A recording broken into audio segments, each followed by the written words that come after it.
I always thought, like, when I grew up, I had this idea of who drug addicts were. They were like in the gutter, like super criminals. They just were not like me. I was just not like that. Until one day I woke up exactly the person that I thought I would never be. I actually originally was told that what I had was a cancerous malignant brain tumor and had 3 months to live.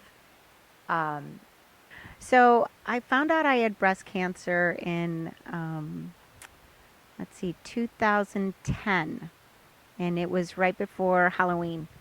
And it was definitely a surprise. The summer of 2014, I was walking around work and I got this sudden explosive pain in my head, something I've never felt before. So amazingly, a couple days later, I was feeling better, and my best friend invited me to go to Disney World with her on vacation with her and her family. It was a couple days into the trip. I was walking around Epcot, and I got this sudden explosive burning pain in my head again that I had when I was at work. I thought there's something wrong because it was painful. The doctor looks at me and says, "Katie, we found something on your scan and we don't know what it is."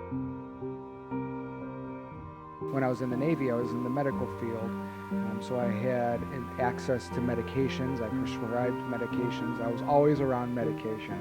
And eventually, I started using those medications. It didn't take long before I was addicted to drugs, but I eventually turned to using heroin.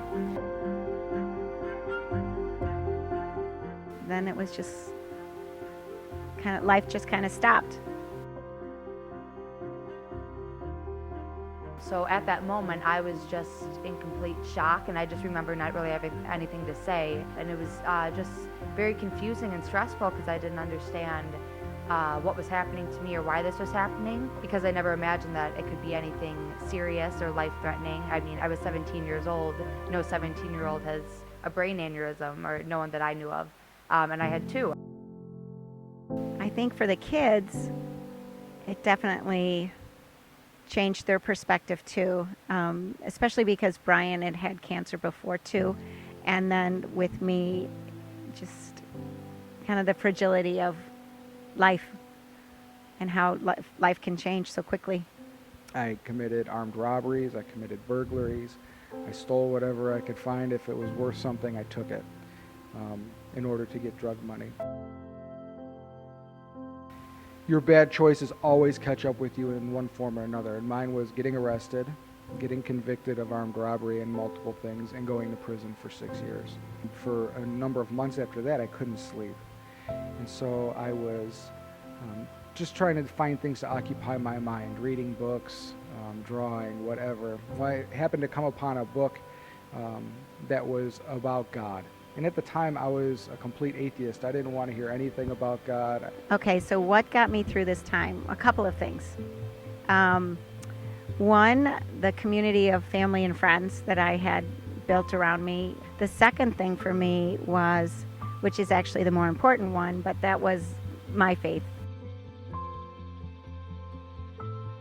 And one day, I started reading that book and started recognizing that there was truth there.